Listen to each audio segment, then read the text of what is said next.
Si alguno está interesado en saber cómo vamos con estos mensajes y cómo hemos ido, yo creo que muchas cosas que hemos predicado se repiten desde diferente ángulo, vuelven a confirmarse, las volvemos a repetir.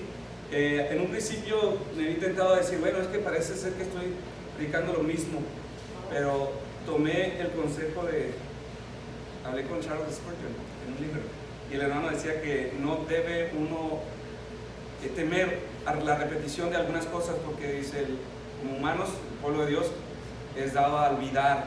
Entonces yo le aseguro que yo, que estoy preparando los mensajes, que estoy estudiando, que estoy consultando, muchas cosas se me han olvidado. Pues por supuesto que cuanto más cuando nosotros solamente somos receptores. Entonces, por esta razón muchas cosas se repiten, las vuelvo a tocar, pero confirman verdades desde otro ángulo. Entonces, por esta razón ya me dejé preocupar. Miraba algunos predicadores que han predicado esta serie, cómo ellos agarran Hebreos 5 del 1 al 8, del 8 al 14, 13, y se acabó, y vámonos, y rápido. Pero dije, no me voy a preocupar por eso, vamos despacio, tenemos tiempo, si el Señor nos lo da, por supuesto, pero vamos a ir extrayendo, pues, con la ayuda del Señor, cada una de estas verdades. Entonces, mis hermanos, les animo a buscar Hebreos capítulo 5. Vamos a leer todo el capítulo para después concentrarnos en el primer verso. Vamos a hablar acerca de las características, o más bien requisitos del sumo sacerdote, y cómo Jesús es un sacerdote competente de acuerdo a todas estas cualificaciones que la Escritura nos da. Le invito pues a abrir su Biblia en el capítulo 5 de Hebreos. Iniciamos hoy un nuevo capítulo. Entonces, en este pasaje, mis hermanos, va a ser como una breve introducción y después aterrizaremos en el verso 1, pero voy a darles también una breve introducción acerca del contenido del libro, para que pues comprendamos más su contenido. Dice la palabra de Dios a partir del verso 1: porque todo sumo sacerdote, tomado de los hombres en lo que a Dios se refiere, para que presente ofrendas y sacrificios por los pecados, para que se muestre paciente con los ignorantes y extraviados, puesto que Él también está rodeado de debilidad, y por causa de ella debe ofrecer por los pecados, tanto por sí mismo como también por el pueblo. Y nadie toma para sí esta honra, sino el que es llamado por Dios, como lo fue Aarón. Así tampoco Cristo se glorificó a sí mismo, haciéndose sumo sacerdote, sino el que le dijo: tú eres mi hijo, yo te he engendrado hoy.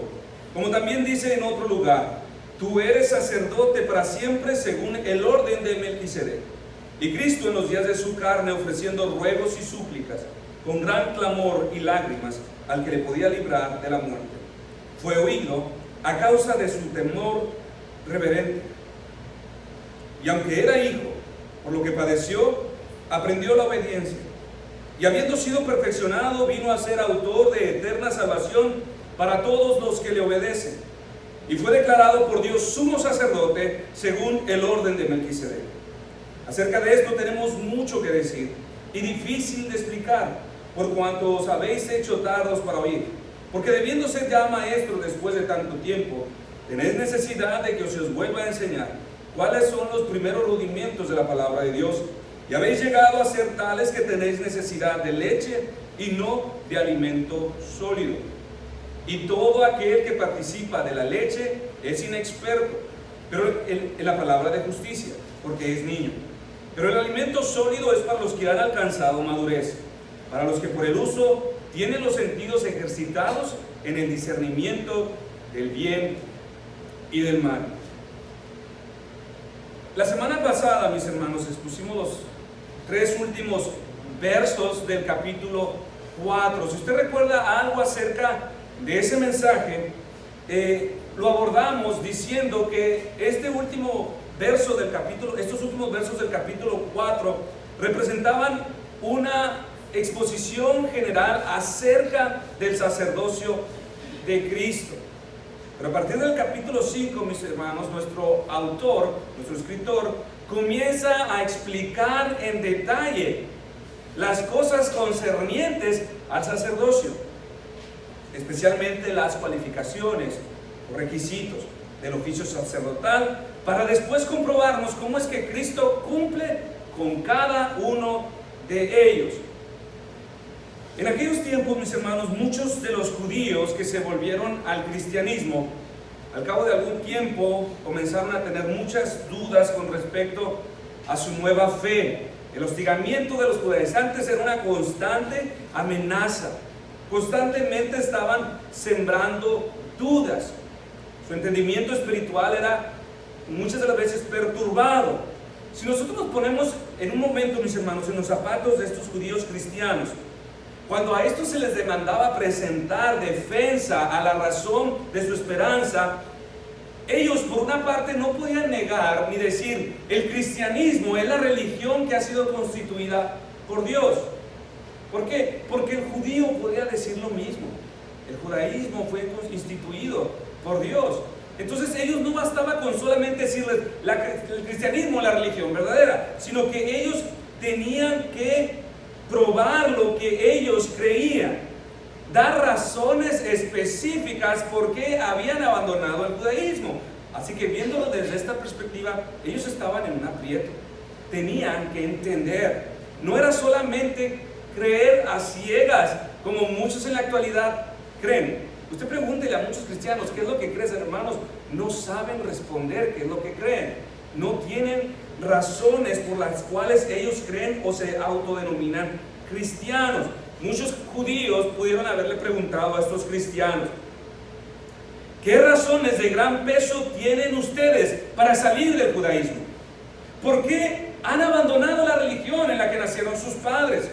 Seguramente en muchas ocasiones estos cristianos judíos se vieron en aprietos y quedaron como ignorantes, quedaron en ridículo frente a estos judaizantes. No podían presentar defensa a su fe. Y esto queda claramente implicado, mis hermanos. Acabamos de leer la exhortación del verso 12. Porque debiendo ser ya maestros, quizás algunos de ellos decían: oye, pero nos preguntan acerca de esto, ¿y qué les respondieron ustedes? Pues dijimos esto. Debiendo ser ya maestros después de tanto tiempo, ¿tenéis necesidad que se os vuelva a enseñar cuáles son los primeros rudimientos de la palabra de Dios? Y haber llegado a ser tales que tenéis necesidad de leche y no alimento sólido. O sea, tenemos que regresar al principio para que ustedes puedan entender un tema más complejo como el del sacerdocio. En uno de los temas, principalmente este era el cual eran severamente golpeados, abofeteados teológicamente. Ellos entendían perfectamente el sacerdocio bajo la ley, pero no habían alcanzado a entender cómo es que era este nuevo sacerdocio bajo el tiempo de la gracia, el cual es exclusividad de Cristo. Algunos de los judíos que permanecieron bajo la ley seguramente preguntaron: ¿y de quién es ustedes? ¿De quién es el sumo sacerdote? ¿Quién es su sumo sacerdote? ¿Quién es el mediador entre Dios y ustedes? ¿En dónde? ¿En qué lugar ofrecen ustedes sacrificios para la expiación de pecados? No tenían respuesta. Daban respuestas muy superficiales, muy triviales. A esto los judíos pudieron haberles dicho: si no tienen un sacerdote ofreciendo sacrificios por ustedes, entonces ¿cómo piensan ser perdonados de sus pecados? Si nadie está presentando ofrendas en el templo por ustedes, ni intercediendo por ustedes, ¿cómo adoran a Dios? ¿Y qué garantía tienen ustedes de ser favorecidos por Dios? ¿Dónde está su sacerdote? ¿Dónde lo podemos ver? Así que ellos tenían problemas teológicos. Esta es una de las grandes razones, mis hermanos, por las cuales el libro de Hebreos existe.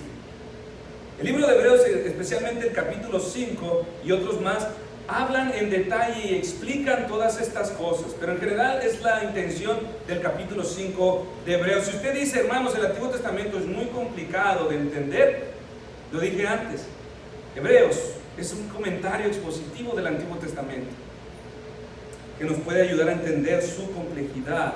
Así que es precisamente, mis hermanos, en este capítulo que nuestro escritor habrá de responder a muchas de estas dudas, hasta asegurarse que todos ellos comprendan no solo que Jesús es nuestro sumo sacerdote, sino el único y verdadero sacerdote. Así que para lograrlo, divide en 3 secciones esta exposición. En los primeros 4 versos regresa a lo básico y comienza a recordarles en detalle los requisitos del oficio sacerdotal. Después, a partir del verso 5 al 10, les comprobará cómo es que Cristo cumplió a cabalidad con cada uno de estos requisitos.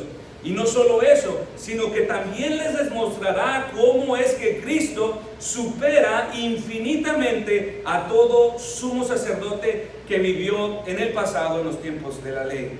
Mientras Él explica, también demuestra cómo Cristo es superior a todos estos en el pasado. Entonces, mis hermanos, vamos a dar un vistazo general a manera de introducción al capítulo 5 de nuestra epístola.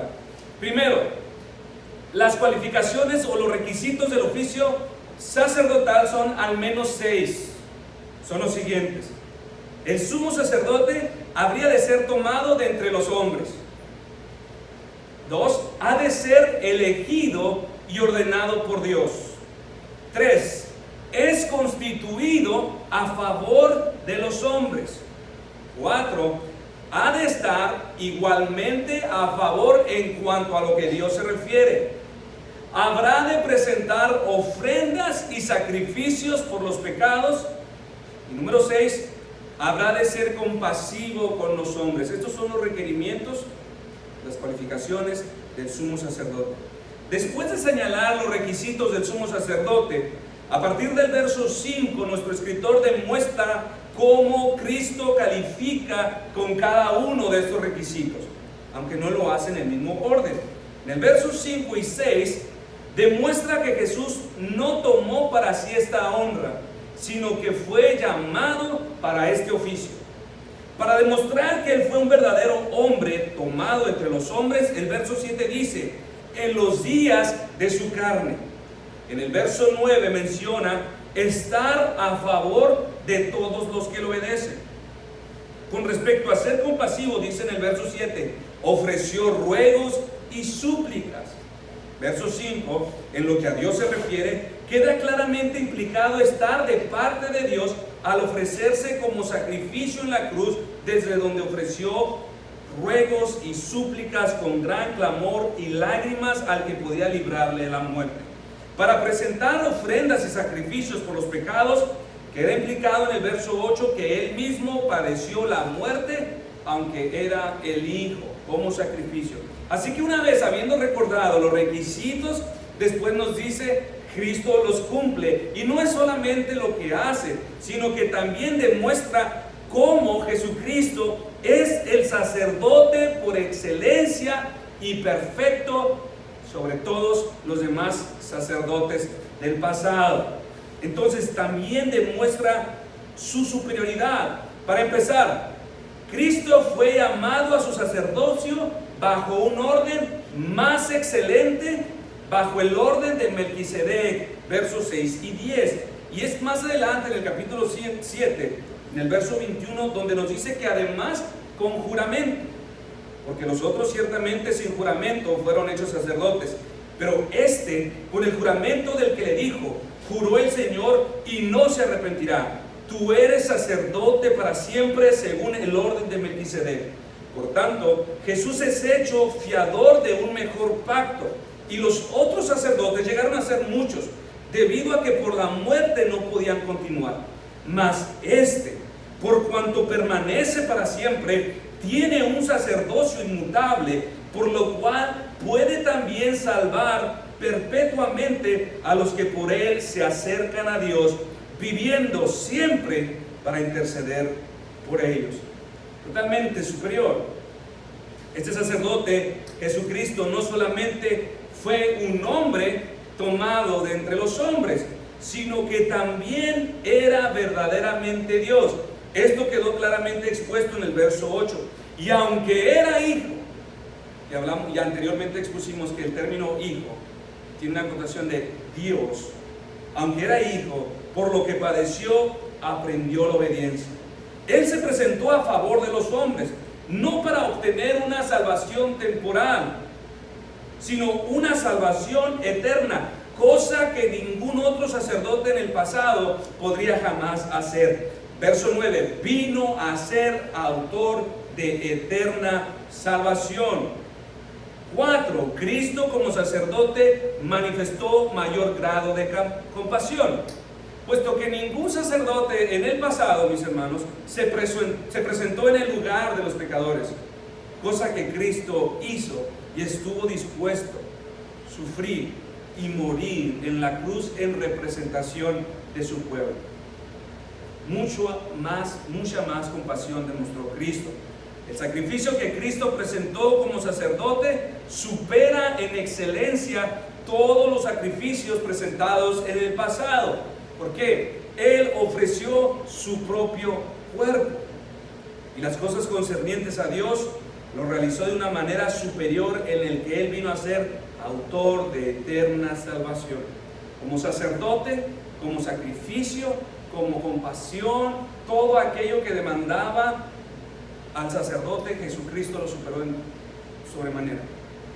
Ahora bien, con la ayuda de Dios, mis hermanos, estos serán nuestros mensajes desde el trayecto de estas próximas semanas, donde analizaremos a detalle y extraeremos estas verdades gloriosas contenidas en todos estos versos que acabamos solamente señalar. Ahora, volvamos a nuestro primer verso, mis hermanos, y analicemos estos requisitos y observemos cómo Cristo los cumple perfectamente. Dice el verso 1: porque todo sumo sacerdote tomado de entre los hombres es constituido a favor de los hombres en lo que a Dios se refiere, para que presente ofrendas y sacrificios por los pecados. Decíamos pues, ¿cuál es el primer requisito? El primer requisito que observamos es que el que habría de fungir como sacerdote tenía que ser tomado de entre los hombres. Esto significa que el sacerdote tenía que ser tomado de la misma sociedad, participar de la misma naturaleza. Estos no gozaban, mis hermanos, ninguna superioridad sobre los demás. Eran meramente hombres, igual, lo mismo que los demás, sujetos a pasiones, debilidades, pecadores aún. No podría ser un ángel el sacerdote, tampoco podría ser un animal. Solo otro humano podría representar perfectamente a los hombres. Todos los sacerdotes fueron llamados especialmente para estar en representación de los hombres delante de Dios. Por esta razón era estrictamente necesario que el que se parara delante de Dios fuese un hombre en representación de los demás hombres. Así que con este mismo propósito, mis hermanos, es que Cristo, quien siendo Dios, estuvo dispuesto, o más bien, le era necesario, si quería ser un fiel sumo sacerdote, era necesario que Él tomara la forma humana como uno de nosotros, pues solo al encarnarse milagrosamente en el vientre de María, podría cumplir cabalmente con el primer requisito y así poder representar a los hombres perfectamente en sus limitaciones y debilidades. Un ángel no podría ser un sacerdote adecuado. ¿Cómo habría de sentir compasión por nosotros? ¿Cómo habría de sufrir y empatizar con nosotros? Les sería imposible. ¿Por qué? Ellos no se enferman, no se cansan, no sienten sed ni hambre, no pueden ser lastimados, no nacen ni se reproducen, sus cuerpos no pesan, son más ágiles y veloces que nosotros. ¿Cómo entenderían a los pobres hombres si ellos no se casan? O a las mujeres si ellos no tienen esposos, ni esposas, ni hijos. ¿Cómo podrían serlo? No pueden ser desfragmentados, no sangran, no mueren. Un ángel como sacerdote, ¿cómo habría de entender la angustia de un padre o una madre? Un ángel como sacerdote, ¿cómo habría de entender el dolor y sufrir las limitaciones humanas? ¿Cómo habría de entender a un niño, a un adolescente, si ellos no crecen ni se desarrollan? ¿Cómo habrían de entender a un anciano si ellos no envejecen? De la misma manera podríamos decir, el sacerdote no podría ser meramente Dios, porque también podríamos decir en un sentido las mismas cosas. quien no sufre, no puede morir, no puede sentir, no puede tener sed. Hebreos 2:17, por lo cual debía ser en todo semejante a sus hermanos. Mis hermanos, cada vez que nosotros estamos escuchando esto, tómelo para sí. No sea simplemente un sermón que está dando información. Por lo cual debía ser semejante a mí, para venir a ser misericordioso y fiel sumo sacerdote. Dice Hebreos 2:17, debía ser semejante en todo a sus hermanos. ¿Qué significa en todo? Que él solamente fue semejante físicamente. Hay quienes, sin darse cuenta, mis hermanos, enseñan herejías y otros abrazan herejías con respecto a Cristo, creyendo que Jesús solamente fue hombre externamente, pero internamente, o sea, su alma era totalmente divina. A esto pregunto, ¿son la compasión, la aflicción, la tristeza, las emociones parte de algún órgano físico si él no es en su alma humano? Por supuesto que no. Estas son cosas que suceden al interior del alma humana. Por lo tanto, Jesús, como nuestro sumo sacerdote, no solamente fue carne, sangre y hueso, sino que también fue semejante a nosotros en cuanto a la espiritualidad que constituye al hombre. Tenía un alma humana, tenía voluntad, tenía emociones, tal y como nosotros, tenía limitaciones de una mente humana, la cual aprende, recuerda y reflexiona. Fue semejante a nosotros en todos, dice Lucas 2:52. Y Jesús crecía en sabiduría y en estatura y en gracia para con Dios y los hombres. ¿Por qué es importante mencionar esto, mis hermanos? Debemos entender perfectamente la persona de Cristo para no abrigar una idea falsa, una herejía acerca de la persona de Cristo, cuando algunos niegan la completa naturaleza de Cristo. Una falsa imagen de Cristo es la que algunos sostienen, donde afirman que Jesús tomó la naturaleza física de María, pero su alma era totalmente divina, negando así ser un verdadero sumo sacerdote, porque entonces no sería semejante a nosotros en todo. Un debate de esto se originó por allá de los 361 años después de Cristo, donde quisieron resolver ese conflicto de cómo Jesús no heredó la naturaleza pecaminosa. La respuesta que se originó en un sentido fue que sí, él tomó la naturaleza física de María, pero no heredó el pecado porque por dentro, su mente, su espíritu era totalmente divino.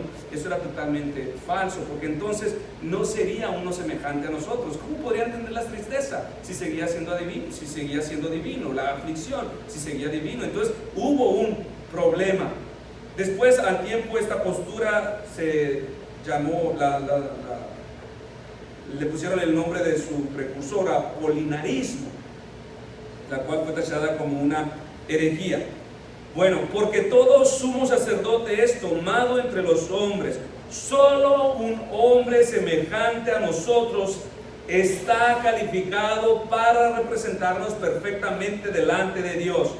Esto fue una fuerte defensa, mis hermanos, en contra de aquellos que creen que sirve de algo orar a los ángeles. No es ni cumple el más mínimo ni el primer requisito para ser un sacerdote. No puedes orar a un ángel. No lo mencionaremos en este sermón, pero ustedes ya lo saben, también el sacerdote tenía que ser Dios. Por lo tanto, orar a los parientes muertos y a los abuelitos muertos no sirve de nada. Tenía que ser tanto Dios como hombre. No cumplirían de otra manera, no pueden ser mediadores entre Dios y los hombres. De hecho, mis hermanos, en el pasado Jehová hizo varias apariciones en la Biblia donde se llamó el ángel de Jehová, y en todas estas los hombres reaccionaron aterrorizados. Fíjense la cualidad de esta imagen, de esta esencia, que no califica para ser un sacerdote adecuado. Nuestras emociones lo rechazan y lo reprueban. Tanto así fue que todos ellos, aterrorizados, creyeron: viene a matarnos. Jueces 6:22. Viendo entonces Gedeón, que era el ángel de Jehová, dijo: ah, Señor Jehová, que he visto al ángel de Jehová cara a cara. Pero Jehová le dijo: paz, no tengas miedo, no morirás. Esto fue lo que pensó: Dios mío, soy hombre muerto, Jueces 13:22, y el ángel de Jehová no volvió a aparecer a Manoa ni a su mujer. Entonces conoció Manoa que era el ángel de Jehová y dijo Manoa a su mujer: ciertamente moriremos. En otras ocasiones, bueno, Dios no vino en presencia, sino envió a sus mensajeros, a ángeles como mensajeros. Y de la misma manera, mis hermanos, los hombres siempre respondieron aterrorizados. Ejemplo de esto lo vemos en Mateo 28:4, cuando los soldados en la tumba sufrieron una crisis de pánico y cayeron como muertos cuando aparecieron estos ángeles en la tumba de Cristo. Lucas 2, los pastores en el campo, que nos dice que tuvieron gran temor cuando estos ángeles vinieron a dar las buenas nuevas del nacimiento de Cristo. Y lo mismo en otras ocasiones, donde a menudo las primeras palabras de estos ángeles eran: no teman. ¿Por qué? Porque el miedo era en extremo, mis hermanos. Era una reacción tan común donde quiera que aparecía un ángel.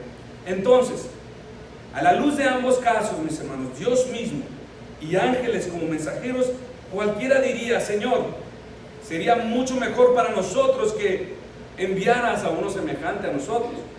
Solo de esta manera podríamos escucharle atentamente sin sentir miedo.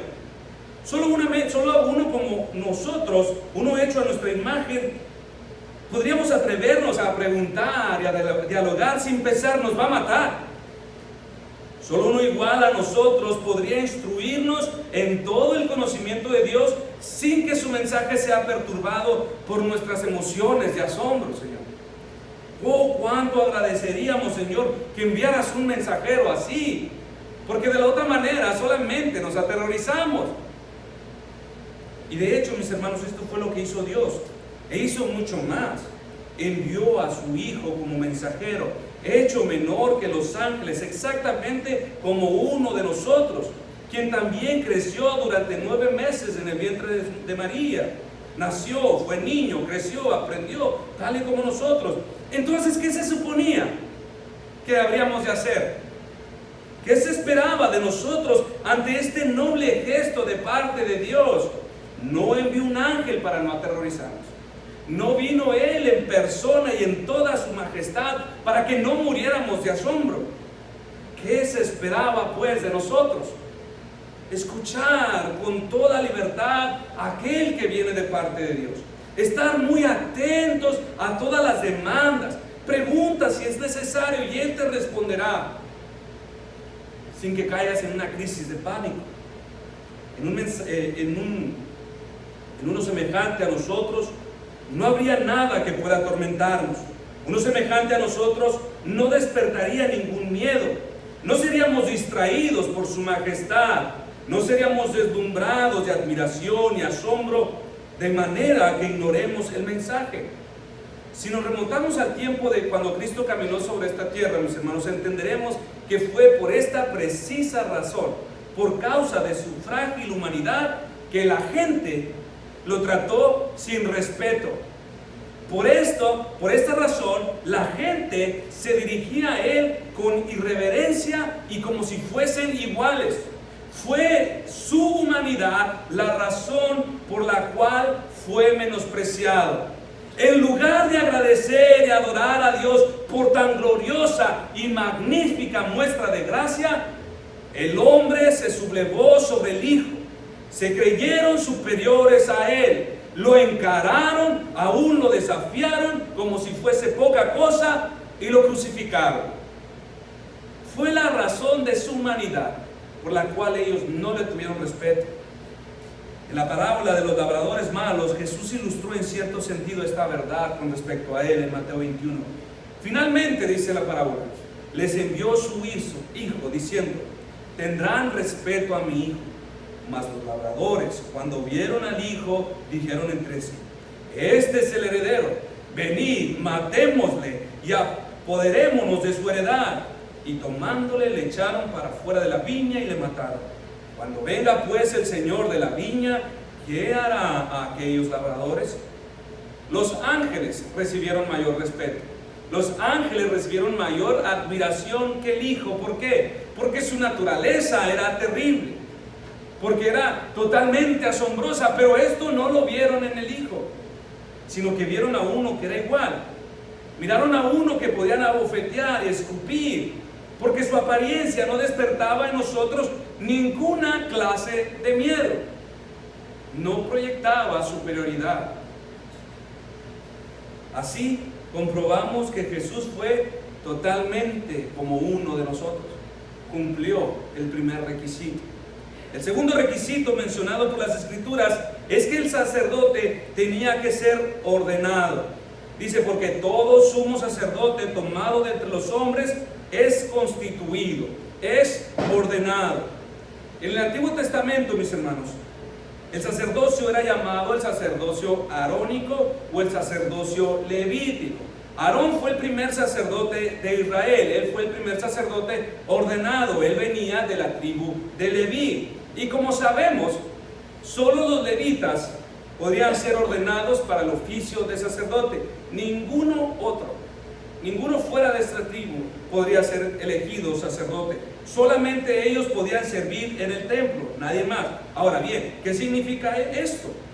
Esto significa que si alguien quería servir en el templo, a alguien le gustaría ser sacerdote, no era algo para lo que ellos se podían preparar. No era algo que ellos podían elegir. Pues como requisito innegociable era que los sacerdotes o levitas tenían que nacer de la tribu de Leví, algo que estaba totalmente fuera del control de los hombres, algo que en ellos no podían intervenir. En este sentido se dice que Dios elegía soberanamente sus sacerdotes y ahí nadie podía meter las manos. Él los escogía. Esta era una de las razones, mis hermanos, por las cuales en el Nuevo Testamento Jesús reprende a los sacerdotes, quienes estaban más preocupados en rastrear su linaje, en comprobar que venían de la tribu de Leví, que en su propia santidad. Estaban más preocupados por comprobar somos genuinos.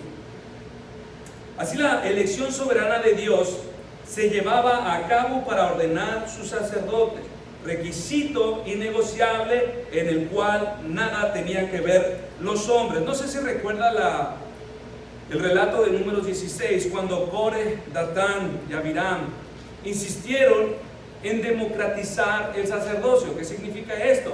Bueno, vamos a elegir nuestros sacerdotes por votos. Todos nosotros somos igual, pueblo de Dios. Nosotros elegiremos a nuestros sacerdotes. Altercaron contra Moisés. ¿Y qué pasó? Se los tragó la tierra. Ellos quisieron imponer una nueva modalidad para elegir a sus sacerdotes, pisoteando la forma soberana de Dios. Lo elegiremos por votación, a mano alzada, secretamente. No sé cuál era su plan, pero ahí quedó. Ahí quedaron bajo la tierra. Jesús cumplió también con este requisito, pues dice la Escritura que aun cuando Jesús era el Hijo, el sacerdocio no fue algo que Él tomó para sí, sino que dijo de sí en Juan 8:54, si yo me glorifico a mí mismo, mi gloria nada es. Mi Padre es el que me glorifica, el que vosotros decís que es vuestro Dios. Y en Hebreos 5, del 5 al 6, confirma esta verdad. Así tampoco Cristo se glorificó a sí mismo, haciéndose sumo sacerdote, sino el que le dijo, tú eres mi Hijo, yo te he engendrado hoy. Como también dice en otro lugar, tú eres sacerdote para siempre según el orden de Melquisedec. Esta era el segundo requisito que también Jesús cumplió. La tercera característica, mis hermanos, mencionada en las Escrituras, era que el sacerdote estaría a favor de los hombres. Dice nuestro pasaje, verso 1, porque todo sumo sacerdote tomado de entre los hombres es constituido a favor de los hombres. Aun cuando los sacerdotes, mis hermanos, eran los más altos dignatarios del pueblo y recibían aún el nombre de príncipes, su oficio principal como sacerdote era estar para el provecho y beneficio de los demás. Obviamente que esto no significa ser los siervos de los demás, porque Jesús mismo dijo, el discípulo no es más que su maestro, ni el siervo más que su señor. A favor a los hombres, mis hermanos, podríamos ilustrarlo de esta manera. Los padres, las autoridades, todo puesto de preeminencia ha sido dado con el propósito de que estos sirvan por el bien de los demás. pervertimos ya sea nuestro rol de padres, de gobernantes, de ministros, cuando buscamos el provecho personal. Por ejemplo, un padre como autoridad goza de ese privilegio.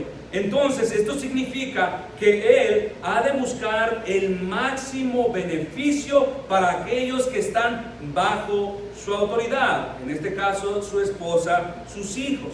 El bien de sus hijos será el propósito, el bien de su esposa será el propósito para el cual usará toda su experiencia, usará toda su fuerza, su madurez, su influencia, aún sus recursos, etcétera, etcétera, para el provecho de ellos, especialmente el beneficio espiritual de los que están bajo su autoridad.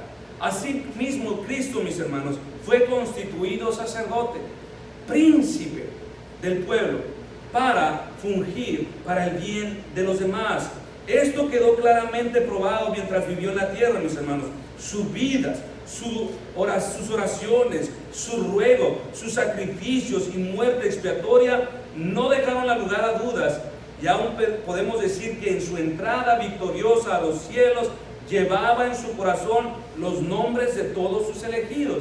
No sé si recuerda los ornatos del sumo sacerdote, Aarón especialmente, que en su pecho cargaba con un tejido que se llama un efod, donde aparecían los 12 nombres de la tribu de Israel, y con estos él entraba al lugar santísimo. Esto tipificaba la entrada triunfal de Cristo al tercer cielo, donde en su corazón lleva el nombre de todos sus elegidos. Así, todo sumo sacerdote bajo la ley, mis hermanos, será constituido a favor de los hombres. Por esta razón, todos aquellos que buscaron su propio beneficio y abusaron de su posición en el sacerdocio cometieron grave pecado de perversión. ¿Por qué? Esto no ilustraba la verdad acerca del sacerdote que había de venir. Todo sacerdote bajo la ley que buscó su propio provecho cometió pecado de perversión, pervirtió su oficio. ¿Por qué? Esto no era una imagen del sacerdote que vendría. Ejemplo de ello fueron los hijos de Elí. ¿Qué hacían los hijos de Elí? Ellos tomaban de las ofrendas más de lo que les correspondía.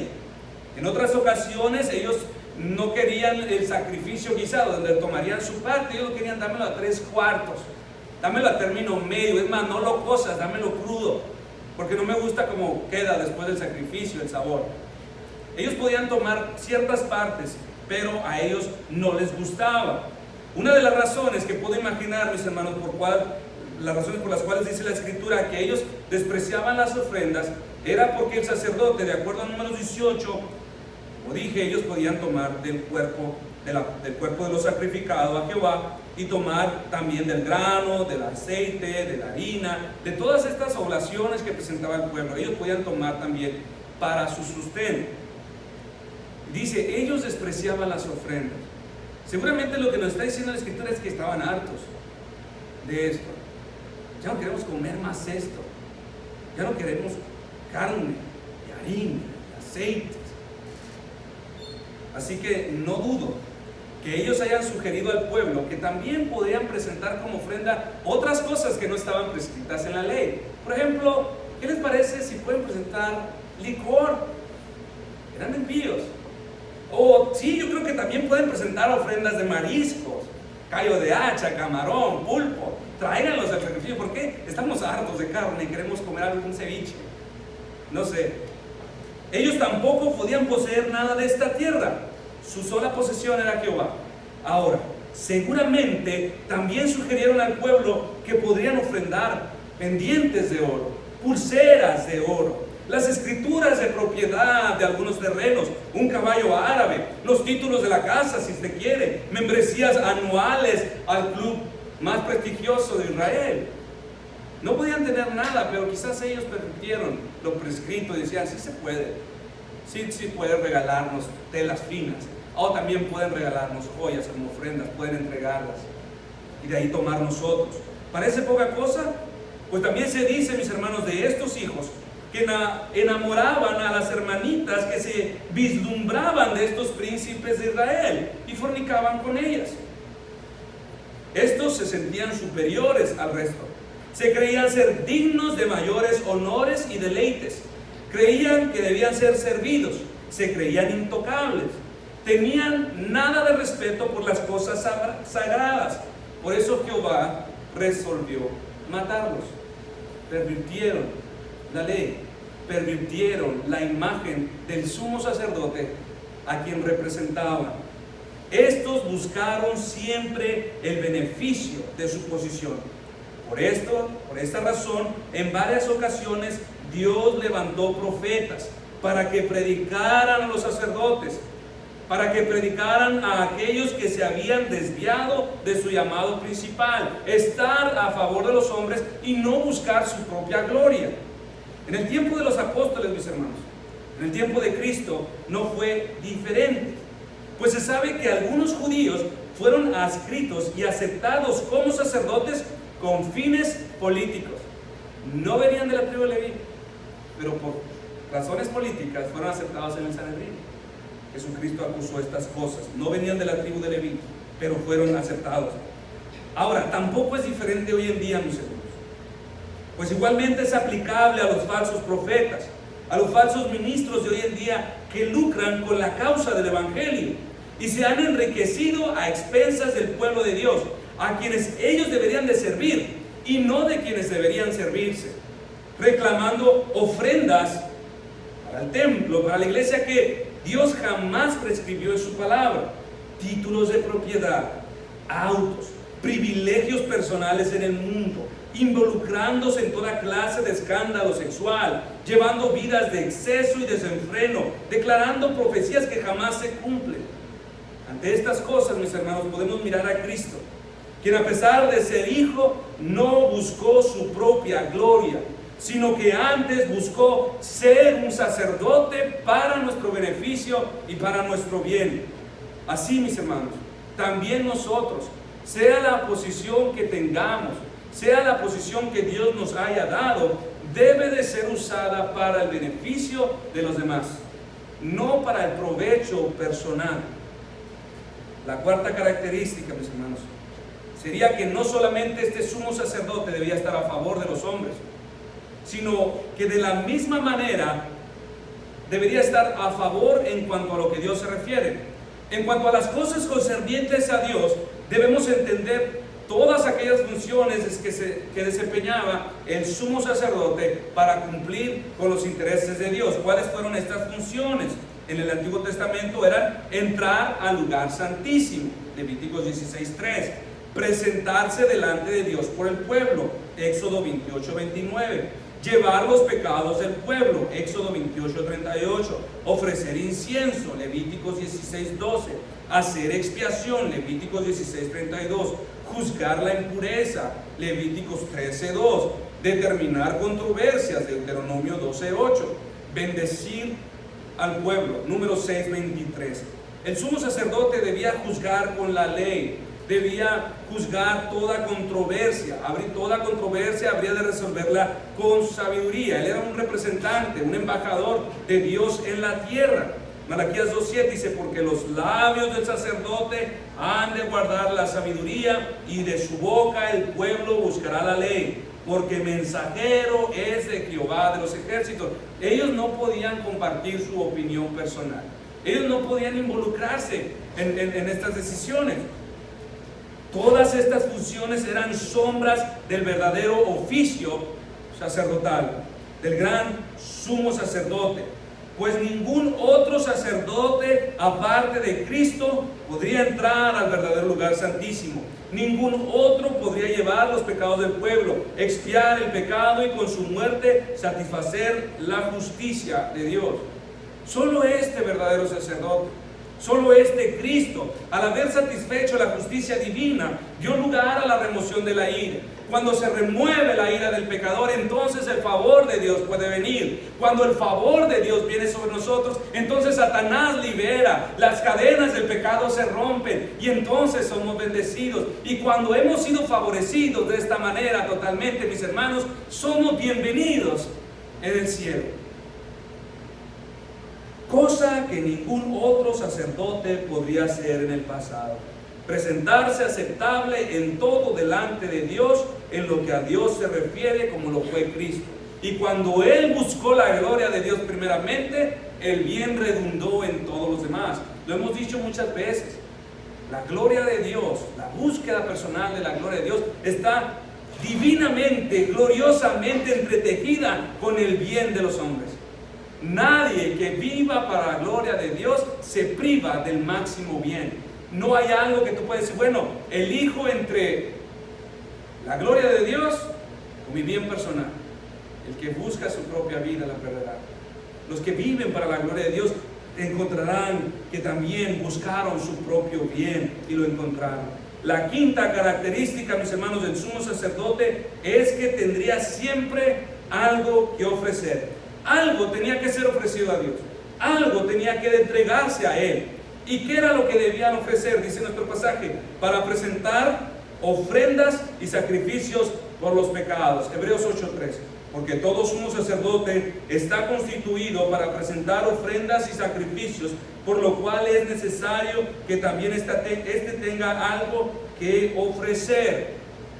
Una parte especial de la función del sumo sacerdote es que siempre tenía algo que ofrecer. Tenía siempre que ofrecer algo. Los antiguos sacerdotes de la ley presentaban ofrendas y sacrificios. Todas estas tenían que ser dedicadas al Señor. Ahora bien, esto no significa que al Señor le falta algo. No significa, mis hermanos, que Él necesita algo del hombre. Él nos lo ha demostrado en las Escrituras. Dice Job 22:3: ¿traerá el hombre provecho a Dios? Salmo 46: sacrificio y ofrenda no te agradan. Salmo 50, verso 9: no tomaré de tu casa becerros, ni machos cabríos de tus apriscos, porque mía es toda la bestia del bosque, y los millares de animales en los collados. Conozco a todas las aves de los montes, y todo lo que se mueve en los campos me pertenece. Si yo tuviese hambre, no te lo diría a ti, porque mío es el mundo y su plenitud. Yo no necesito nada del hombre. Pero ¿por qué tenían que ofrecer algo? ¿Por qué tenían, mis hermanos? ¿Cuál es la razón por la que Dios demanda ofrendas y sacrificios si no le falta nada? En sencillas palabras, por causa del hombre. Para demostrar que al aceptar ofrendas de su pueblo, Él los reconoce como suyos. Nuestras alabanzas no le hacen más gloriosos. Nuestras ofrendas no le hacen más gloriosos. Nuestra obediencia no le hacen más gloriosos. Pero al aceptarlas de nuestra parte, Él está confirmando que nos reconoce como su pueblo, para que por medio de esto probar la obediencia de gratitud de los hombres, para prefigurar las ofrendas y sacrificios aceptables, los cuales serían ofrecidos por Cristo. Que Dios espere de nosotros, mis hermanos, no es por alguna necesidad en Él, sino para confirmar todas estas cosas en nosotros, para reconocernos como suyos, para recompensar nuestra obediencia, pero especialmente, mis hermanos, para mostrar la más grande evidencia de su gracia y amor con nosotros. Fíjese lo que dice Jueces 13, 21 al 23. Y el ángel de Jehová no volvió a aparecer a Manoa ni a su mujer. Entonces conoció Manoa que era el ángel de Jehová, y dijo Manoa a su mujer: ciertamente moriremos, porque a Dios hemos visto. Y su mujer le respondió: si Jehová nos quisiera matar, no aceptaría de nuestras manos el holocausto y la ofrenda, ni nos hubiera mostrado todas estas cosas, ni ahora nos habría anunciado esto. Los sacrificios, mis hermanos, fueron recibidos por Dios con el propósito de bendecir al pecador, para nuestro Dios, para nuestro bien. Al Dios aceptar los sacrificios, nos daba una prueba segura de su deseo por perdonar nuestros pecados. Esta es una evidencia. Acepto el sacrificio porque estoy dispuesto. Quiero demostrarles con cuánto anhelo yo perdonarles, cuánto lo deseo. Así Jesús, mis hermanos, acabó con la necesidad del templo, del sacerdocio levítico. No hay más necesidad de un sacrificio ni de un sacerdote como los que le sucedieron. Jesús fue las dos cosas, sacrificio y sumo sacerdote. Jesús abrió un acceso eterno para el hombre en la presencia de Dios. Al momento de su crucifixión, el velo del templo se partió en dos, dejando abierto el lugar santísimo para que cualquiera pueda ir a Dios por medio del Hijo. En un solo acto sacrificial y perfecto, Jesucristo logró lo que miles y miles de sacrificios presentados por una gran cantidad de sacerdotes que murieron nunca lograron: expiar los pecados y propiciar la ira de Dios contra el pecador. Esto era lo que nuestro escritor deseaba que entendieran estos judíos cristianos que no sabían responder ni dar razón a la fe ni de su confianza a este sacerdote. Mis hermanos, la puerta permanece hoy abierta. El camino a Dios es a través de este sacerdote, de tal forma que cualquier persona, no importa el tamaño de tus pecados, puedes entrar a la presencia de Dios por medio de la fe en Cristo. Es por gracia. Te pregunto, ¿reconoces que por causa de tus muchos pecados estás fuera? Hay uno que puede lavarte. Hay uno que permanece siempre delante de Dios. Él puede interceder por ti. Él puede curar tu mal. Él está ahí en este momento. Si tú esta mañana le deseas, pídeselo a Él. No hay otro hombre, no hay ángel que pueda intermediar entre nosotros y Dios. Solamente Cristo, este sumo sacerdote competente. En resumen, mis hermanos, tenemos a uno semejante a nosotros, calificado para representarnos delante de Dios. En Él no tenemos ninguna necesidad de otro, ni un ángel, ni ninguna otra criatura, ya sea en la tierra o en los cielos. Ningún otro puede ser un mediador más adecuado para nosotros que Cristo. Agradezcamos y adoremos a Dios por tan grande gesto de amor para con nosotros, pues solamente por medio de un sacerdote como Cristo hace que podamos acercarnos en plena certidumbre de confianza y no de terror, en plena certidumbre de confianza y no con miedo de morir. Tenemos a uno que fue soberanamente elegido por Dios para ser sacerdote para siempre según el orden de Melquisedec. Este Jesús de que en ninguna manera buscó hacerse sacerdote, glorificándose a sí mismo, sino que entregó toda causa al Padre. Así nosotros, mis hermanos, de la misma manera, entreguemos toda causa al Padre. No busquemos nuestra propia gloria, tal y como Cristo lo hizo. Tenemos a uno que está a favor nuestro, Jesús, nuestro sacerdote, quien no buscó su propio beneficio, sino que vivió y vive perpetuamente para interceder por aquellos a quienes por medio de Él se acercan a Dios. Aprendamos de Cristo, quien no buscó su propio bien, ni sacó provecho de su posición. Busquemos así nosotros el bien de los demás antes que el de nosotros mismos. Hagamos de nuestras posiciones asignadas por Dios un medio por el cual sirvamos y favorezcamos a quienes nos rodean, tal y como el Señor hace. Tenemos a uno que entró al lugar santísimo por medio de cumplir con todas las demandas de Dios respecto a sus gloriosos atributos como de justicia y santidad, abriendo perpetuamente las puertas a aquellos que por medio de Él se acercan, y así permanece por siempre. Encontremos consuelo en que al Él estar ahí nada podrá separarnos ni apartarnos de Él. Tenemos a uno que ofreció más excelente sacrificio, su cuerpo mismo, el cual puede salvar eternamente a todos los que en Él confían. Honremos tan sublime prueba de su perdón, porque si Dios aceptó el sacrificio de Jesucristo en la cruz, es la prueba más grande e innegable de su disposición para perdonar al pecador. No nos cansemos de dar gracias a Cristo por haber llevado nuestros pecados sobre sí y presentarse delante del juez para ser quebrantado en nuestro lugar. Que esto sea un recordatorio. Hay uno que se presentó como sacrificio en todos nuestros pecados. No escuchemos la voz del diablo. Júrate a ti mismo. No, mis hermanos, que Jesús haya sido aceptado como sacrificio es la prueba más grande del perdón y de la disposición de Dios para perdonarnos. Oremos y demos gracias a Dios por tan grande forma de mostrarnos su amor, al haber enviado un sumo sacerdote para nosotros. Oremos. Dios, gracias, Señor, por tu palabra. Gracias por este gran sacerdote